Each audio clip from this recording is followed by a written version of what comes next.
Good morning. How the devil are you doing this fine day? Me? Well, I'm feeling a lot more upbeat than I did yesterday. Yesterday's show ran for more than 2 hours, and it was quite a somber affair, to be honest, as we look back over the Didcot investigation.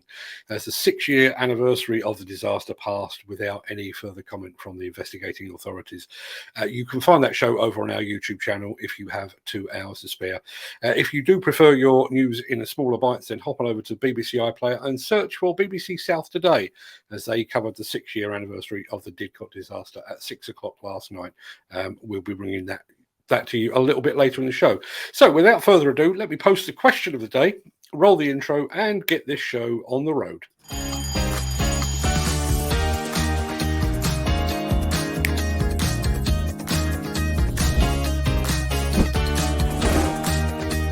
Welcome to the Breakfast Show. I'm your host, Mark Anthony.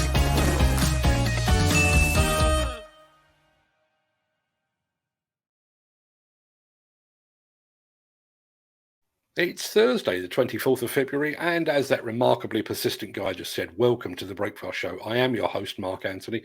In today's show, when machines communicate, Demolition News was on the news. Breedon backs Hitachi to upscale production, and we're waiting for the hammer to fall with Ritchie Bros. But first, let's see who among the rich and the shameless will be celebrating a birthday on this day of days. Happy birthday!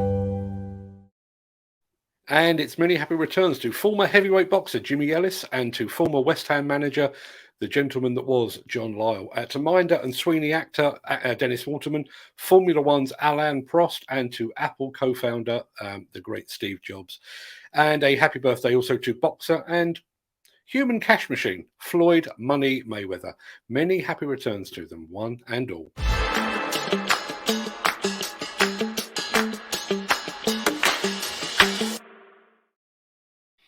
If you watch this show with any regularity, then you will have heard my construction collective colleague, Peter Haddock, talking about what he calls the connected job site. What does that actually mean? Well, apparently, if you're Volvo, it could mean that excavators and tippers will start talking to each other in order to optimize loadout efficiency. A bit like this.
Personally, I'm all for machines talking to each other to optimize efficiency.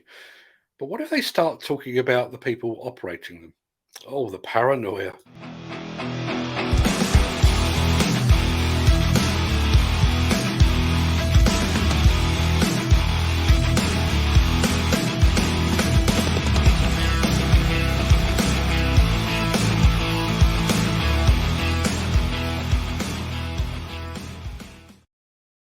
A week or two ago, we brought you the news that aggregates producer Breedon had invested in Hitachi equipment for its Cloud Hill and Dowlow limestone quarries.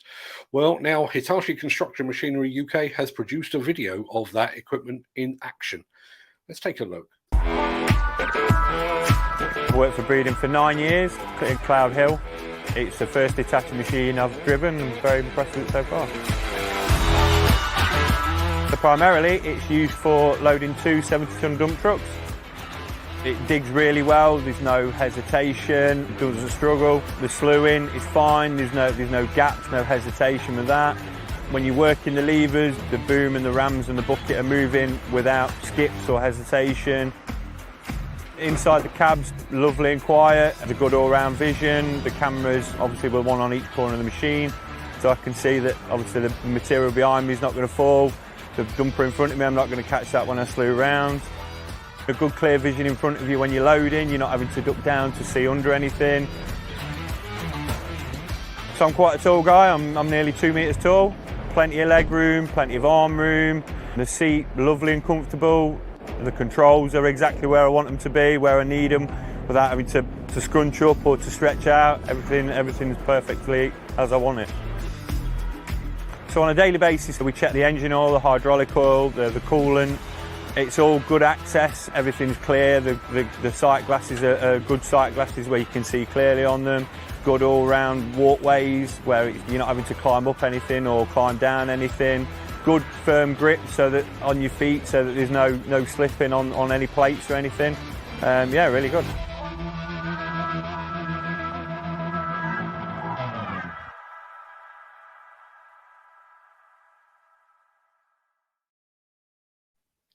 That's the second time I've featured Hitachi in 24 hours, and they're not even paying for the privilege.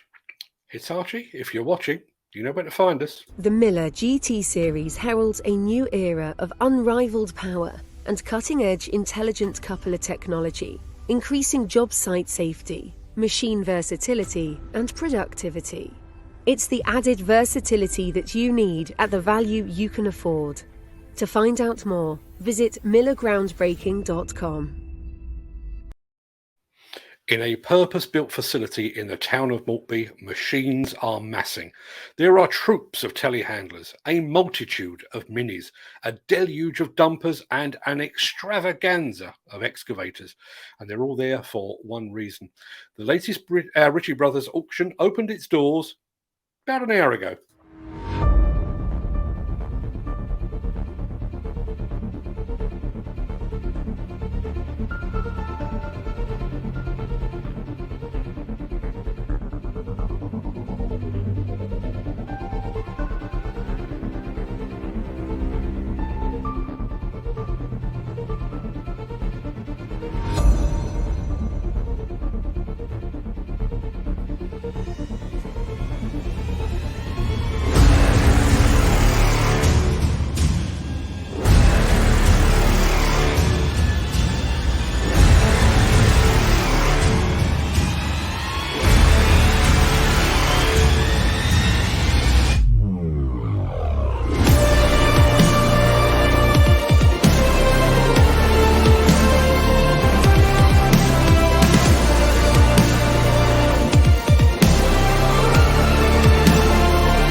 That sale actually ends tomorrow, so if you're in the market for some top quality used equipment, then head on over to rbauction.com and register to bid.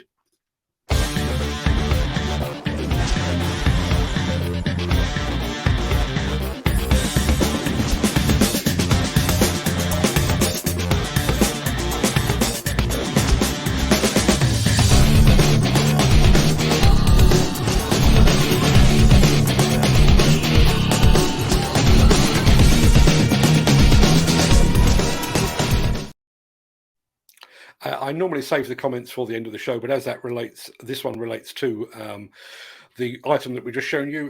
Great to see such a big lineup of machines, Mark. Love the Cat 775, and I've seen it being driven on site, so full working order. rbauction.co.uk for further details. Many thanks indeed for that, Peter, and thanks for sharing that film with us as well. Now, if you were here for yesterday's 2-hour marathon show, and I apologise it was 2 hours, you will know that I was heading off to speak to the BBC on the subject of the Didcot disaster and the protracted and bloated investigation into it. It was the usual thing. I was interviewed for about 20 minutes. They asked me lots of questions, and I gave them lots of answers. But unlike this show, which runs for about as long as anyone can endure, the BBC has very little airtime to devote to these things. All that being said, I am pleased that the BBC did actually continue to shine a light on this bloated investigation. So if you missed it, and if you're not an iPlayer user, I can bring you the coverage right now. Good evening. 6 years on from the Didcot power station collapse, and a teenage daughter of one of the men killed has spoken of her heartbreak and anger about being no closer to having answers. Christopher Huxtable was one of 4 demolition workers who lost their lives in February 2016. Thames Valley Police, which is carrying out a joint investigation with the Health and Safety Executive, says it remains entirely committed to the investigation. David Lumb reports. He was an hard-working man. He always loved his family. He always worked for his family. He was an amazing dad. 6 years after her father was killed in the Didcot power station collapse, Tia still doesn't know how or why. It's heartache, is it? I've never felt nothing like that. We're still no answers on why that happened.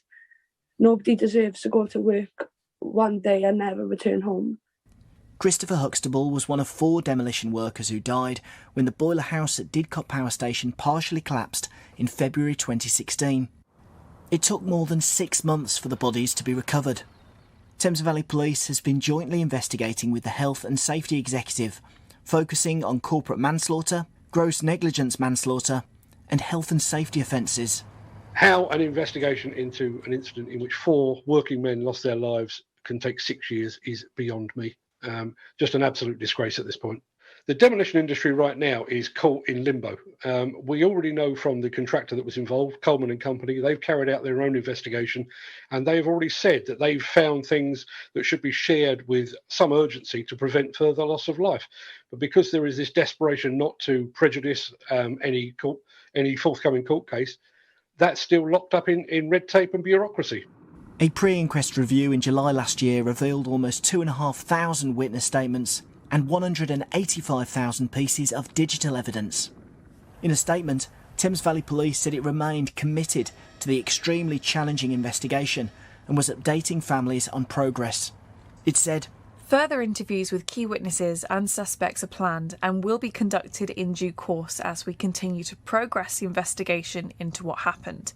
At this time, we cannot put a time frame on when the investigation will conclude. However, I would like to be very clear that we will not stop in our pursuit of answers for the families." But some remain sceptical. I've read the statement issued this week by Thames Valley Police, and it's not clear to me that there's any significant development within that document that the families weren't made aware of at this point last year. They've just left us in the dark. I think they've just swept it under their feet and nothing's been done. David Lumb, BBC South Today. Lord Vasey was the Conservative MP for Didcot at the time of the disaster and has repeatedly called for answers for the victims' families. Earlier I asked him if 6 years on we should have answers by now. Yes, I think we should. I mean, when the power station collapsed, it was a terrible shock, and these men tragically lost their lives, and it dominated the national news as well as the local news. And I remember when I was the MP talking about, although the power station wouldn't win great awards for beauty, the people of Didcot had taken it to their hearts. So for these men to lose their lives in such a way really did affect the people of Didcot a great deal. And the families deserve answers, but also so do the long-term residents of Didcot, who also want to know what happened. And I defended at the time the Health and Safety Executive, and I appreciate that it takes time. There were thousands of tons of rubble here. It takes time to investigate this kind of thing. But I would have thought that by now, some preliminary findings would have been made available to at least give these families some some element of closure, having lost their loved ones. You were MP for Didcot until 2019. How frustrated were the families with the speed of the investigation even then? Well, they were very frustrated. I mean, I obviously talked to the families, but they didn't. The men who lost their lives didn't come from Didcot, so quite appropriately, it was their MPs who led the charge to get answers, and it will be their MPs as well who I'm sure will continue to press, particularly on this poignant anniversary, to get some answers from the Health and Safety Executive. But I was there to support those MPs in their work, and it is very frustrating. The other thing, of course, we've talked about in the past is having an appropriate memorial for the men who lost their lives. And as the ongoing development of Didcot continues and the plans to redevelop the site where the power station was, I think that is also something that we've got to keep front of mind as well. Do you think we will ever really know what happened that day? I think we will, actually. I mean, I think that, to put it in very sort of blunt terms, this was a big, heavy structure. If you remember at the time it was being taken down, we took down the chimneys of the power station with controlled explosions, but this structure in the middle had to be taken down effectively piece by piece. But it should be possible, because it was a piece of mechanical engineering, if you like, to work out what it was that caused the collapse. And it's not only important, obviously, to achieve closure for the families, an element of closure, but of course, this was a significant building being taken down. It's a dangerous operation. There will be buildings in the future that have to be taken down in this way. So again, the whole point of an inquiry like this is to find out what went wrong so that something like this doesn't happen in the future. That's why it still remains very important and why we shouldn't let up on trying to find some answers. Ed Vasey, thank you. Just so you know, you can catch the after show chat from yesterday's show using the link I've just posted in our chat today. Just as a quick reminder as well, there is no Saturday social show this week because it's my birthday. So if you're likely to suffer withdrawal symptoms from not seeing my handsome smiling face on Saturday morning, perhaps you can watch that show instead. Axoft and Svantec are your high-end partners for noise, vibration, dust and air quality systems, sensors and software. To find out more, visit axoft.co.uk or call 01234 639 550. If you're a demolition contractor with ready access to Chester Street in the northeast of England, then this one is for you.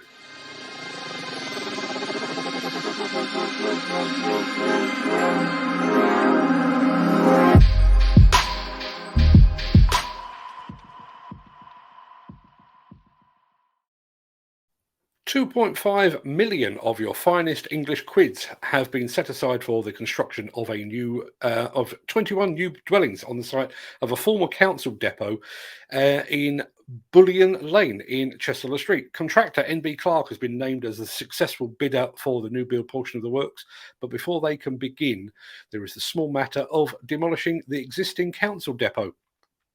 At the time of broadcast, a suitable demolition contractor has yet to be appointed. You can find out more about this project lead and countless more just like it over at buildersconference.co.uk. Alternatively, if you'd like to know how to get leads like this injected directly into your inbox rather than mine, then please call Nigel O'Sullivan on the number that is now showing at the foot of the screen. Sorry to interrupt the guy with the funny glasses, but if you're enjoying this video, please hit the like button as it helps our channel. Or, better still, share this video with a friend or a colleague. Thank you. Right, back to Beardy. Just one other quick thing before we sign off for the day. Demolition News Radio, our podcast, has been selected as one of the first podcasts to be able to upload episodes in video form to Spotify. In truth, the system actually only works if the episode works in both audio and video formats, because viewers and listeners will actually be offered a choice between the two.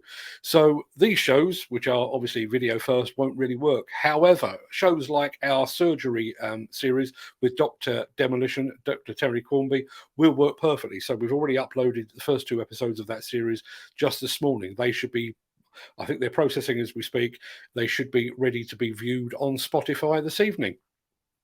Spotify has more than 400 million users around the world, and while only a small percentage of those are likely to be interested in demolition and construction equipment, it does offer us another avenue of discoverability. So if you are a Spotify user, keep an eye out for Demolition News Radio in video format. It's coming to a device near you very soon.